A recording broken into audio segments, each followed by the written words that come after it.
Cavities के लिए कौन सी ट्रीटमेंट डेंटिस्ट सजेस्ट करते हैं, तो उसके बारे में हमारे दर्शकों को कुछ बताइए। सो बेसिकली कैविटीज जितनी डीप है उस हिसाब से ट्रीटमेंट होगा। वो डिपेंड करता है आपने कितना जल्दी डेंटिस्ट के पास रिपोर्ट किया है। जी। Usually 90% of the population dentist के पास तभी जाता है जब दांत में दर्द होता है या सेंसिटिविटी होती है। ठनक मार रहा है, जो लोकल लैंग्वेज में बोला जाता है, ठंडा गरम खट्टा मीठा लग रहा है, तभी आप डेंटिस्ट के पास जाते हैं। नहीं तो कोई डेंटिस्ट के पास आता नहीं है।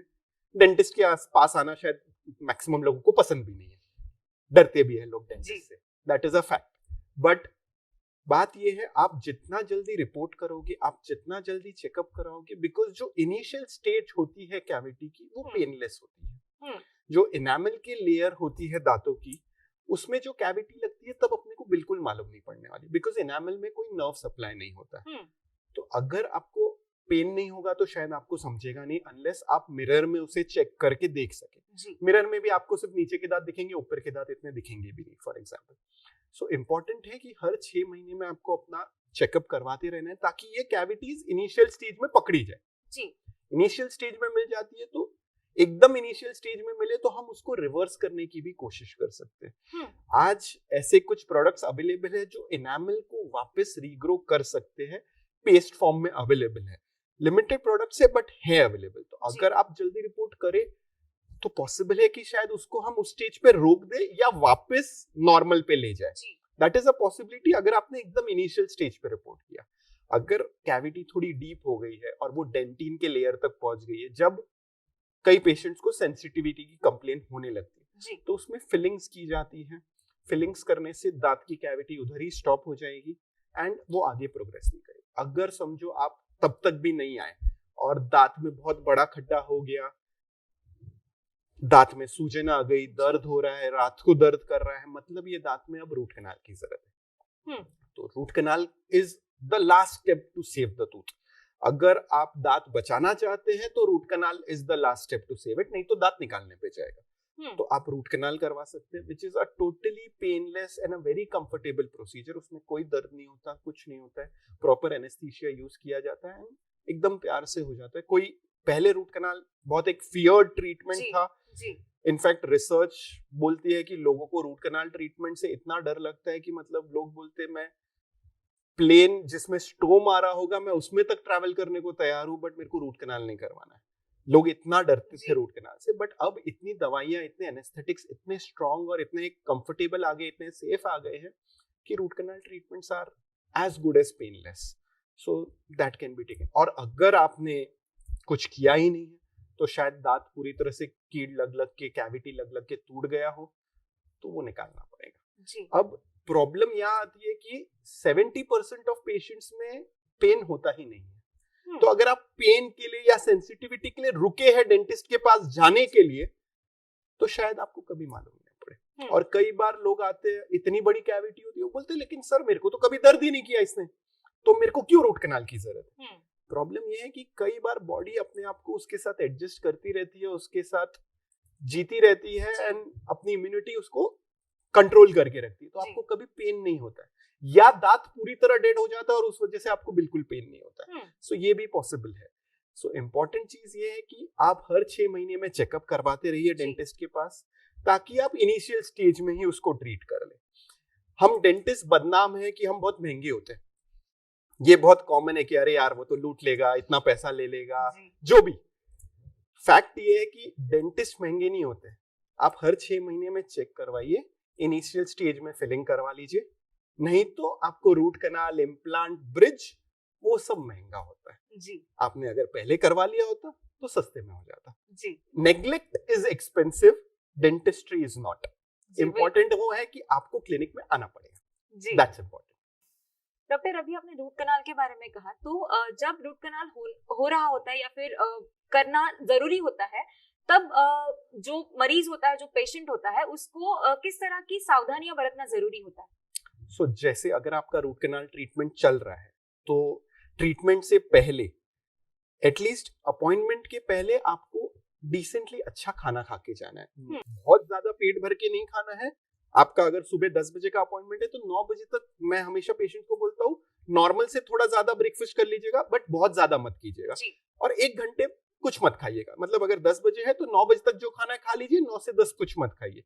क्यों? क्योंकि जब आप क्लिनिक में जाएंगे तब उधर आपको एनेस्थीसिया दिया जाएगा, और एनेस्थीसिया देने के लिए हम प्रेफर करते हैं कि पेशेंट ने कुछ खाया हो, क्योंकि नहीं तो कभी कभी हाइपोग्लाइसीमिया हो सकता है, मतलब बॉडी का ब्लड का ग्लूकोज लेवल कम हो सकता है, जिससे पेशेंट को चक्कर आ सकता है। तो वो सबसे इंपॉर्टेंट चीज है बिफोर एन अपॉइंटमेंट। अगर आपका रूट कैनाल का अपॉइंटमेंट है तो सबसे पहले उस चीज पे ध्यान रखिए। बाकी गूगल मत कीजिए, आज की तारीख में मोबाइल सबके पास अवेलेबल है, knowledge is easily available, but knowledge से ज्यादा हाफ नॉलेज बहुत ज्यादा डेंजरस होती है। सो ट्रस्ट योर डॉक्टर, जो भी आपको ट्रीट कर रहे हैं वो 5 साल 8 साल उन्होंने पढ़ाई की है। For example root canal specialist बनने के लिए हमको बीडीएस के बाद और 3 साल पढ़ना पड़ता है, तो उन्होंने और 3 साल पढ़ाई करके नॉलेज गेन की है। ट्रस्ट कीजिए उनको, वो जो गाइडेंस दे रहे हैं वो फॉलो कीजिए। आपको एनेस्थीसिया दिया जाएगा जिसका असर कम से कम 3 से 4 घंटे रहता है। तो आपको बहुत इंपॉर्टेंट मीटिंग्स या ऐसी चीजें नहीं रखनी है जहां आपको बात करनी पड़े, क्योंकि कई बार गलती से आप गाल, होठ, जीभ चबा सकते हैं। अब ये मैं हर पेशेंट को बोलता हूँ, बट मेरा भी जब अक्लदार निकाला था मैंने भी अपने होठ को चबा लिया था। मालूम नहीं पड़ता है, बिकॉज वो नम होता है, तो अपने को समझ नहीं आता है। नहीं तो सोच सकते अरे मैं नहीं चबाऊंगा, मुझे तो मालूम है, मैं इतना तो कर लूंगा। So don't be over confident, वो हो जाता है। और अगर हो गया, बाइट कर लिया, तो जो अल्सर बनेगा ना वो आपके आने वाले 5-7 दिन बहुत बुरे निकालेगा, क्योंकि नमक मिर्ची सब जलेगा उसमें। वो रूट कैनाल तो आपको तकलीफ नहीं देगा, बट ये दर्द देगा। और जब तक ट्रीटमेंट खत्म नहीं होता है रूट कैनाल वाले दांत का, कोशिश कीजिए उस साइड से खाना थोड़ा कम खाइए, सॉफ्ट खाइए। ऐसा नहीं कि उस साइड को पूरा बंद कर देना है। कई लोग वो करते हैं कि हम उस साइड से खा ही नहीं रहे, जो भी गलत है। मैं उसका भी कारण आपको समझाता हूँ। क्या होता है कि जो हम खा रहे हैं उसकी नेचुरल ईटिंग की वजह से भी दांत साफ होते रहते हैं, बिकॉज फ्रिक्शन हो रहा है, दांत एक दूसरे को लग रहे हैं। खाना अगर आपका फाइबरस खाना है तो वो दांत पे रब हो रहा है, चीक्स, टंग रब हो रहे हैं, थूक निकल रही है, तो वो एरिया नेचुरली भी क्लीन होता रहता है। अगर आपने उस साइड से खाना बंद कर दिया, एक रूट कैनाल चल रहा था उसकी वजह से, या कोई दांत में कीड़ लग गई थी उसकी वजह से, तो ये होगा कि बाकी के जो 15 दांत है उस साइड के, उनमें वो नेचुरल क्लीनिंग बंद हो गई है। और जैसे पहले के जमाने में अपने दादा परदादा बहुत कुछ रॉ खाते थे, salads was a major component of the diet, जो आजकल बहुत कम हो गया।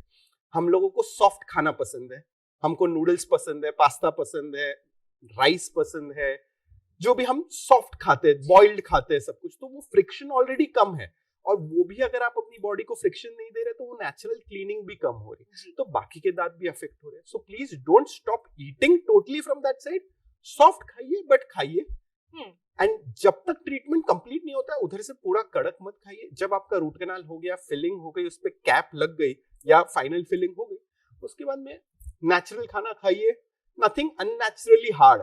अब आप अगर कोल्ड ड्रिंक की बोतल खोलने जाएंगे तो भाई वो दांत भगवान ने उसके लिए नहीं बनाए थे, अखरोट तोड़ने जाएंगे तो भाई भगवान ने दांत उसके लिए नहीं बनाए थे, तो वो मत कीजिए। बाकी ऑल गुड। ऐसे कोई बहुत ज्यादा परहेज की जरूरत नहीं है। Don't be too conscious also. लोग बहुत कॉन्शियस हो जाते हैं जिसमें भी नुकसान है, तो दोनों ओवर नहीं करना है, अति दोनों तरफ नहीं होनी चाहिए, बैलेंस मेंटेन कीजिए तो कोई तकलीफ नहीं। जी डॉक्टर, अभी आपने कहा कि लोग ओवर कॉन्शियस हो जाते हैं, तो ऐसे ही मैंने सुना है कि जैसे दांत साफ ना करने से उनमें कैविटीज हो जाती है, उनको तकलीफ हो सकती है, वैसे ही कई बार लोग ज्यादा ब्रशिंग कर लेते हैं, तो उसकी वजह से भी क्या दांतों को तकलीफ हो सकती है? Yes, very very good question. ये भी कॉमन है, क्योंकि अब नहीं किसी को देखा है सफर करते हुए, मेरे भाई को, बहन को, मम्मी को, पापा को, मुझे कैविटीज नहीं चाहिए, तो वो ओवर ब्रश करते हैं। अब ये चीज एक मैंने नोटिस की है कि अपन जो हिंदी में या मराठी में बात करते हैं, तो एक टिपिकली मैंने नोटिस किया, दांत घस लिए क्या, ये एक टिपिकल वर्ड है, मराठी में तो है ही, दांत घासले का।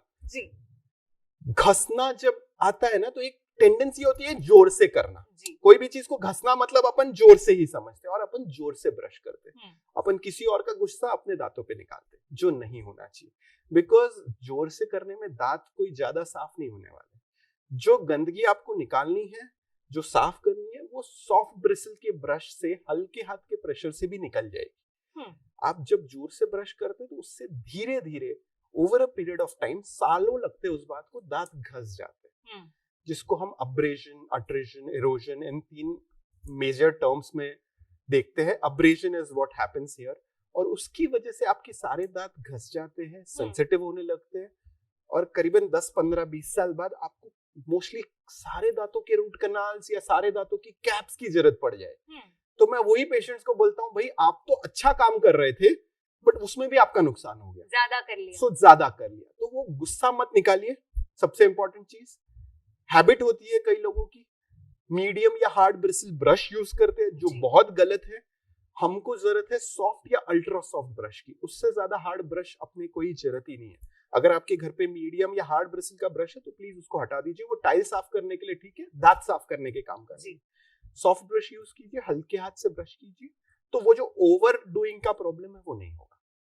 जी, thank you so much doctor, बहुत ही अच्छी और कारगर जानकारी दी है आपने। मैं चाहती हूँ कि जाते जाते आप हमारे दर्शकों को कुछ टिप्स दें। सो मैं बेसिक एक थोड़ी सी टिप्स एक लिस्ट कर देता हूँ कि भाई आप अगर ये करें तो डेंटल की कैविटीज की इश्यूज आपकी कम हो जाए जी। सबसे इंपॉर्टेंट है ब्रश दिन में 2 बार।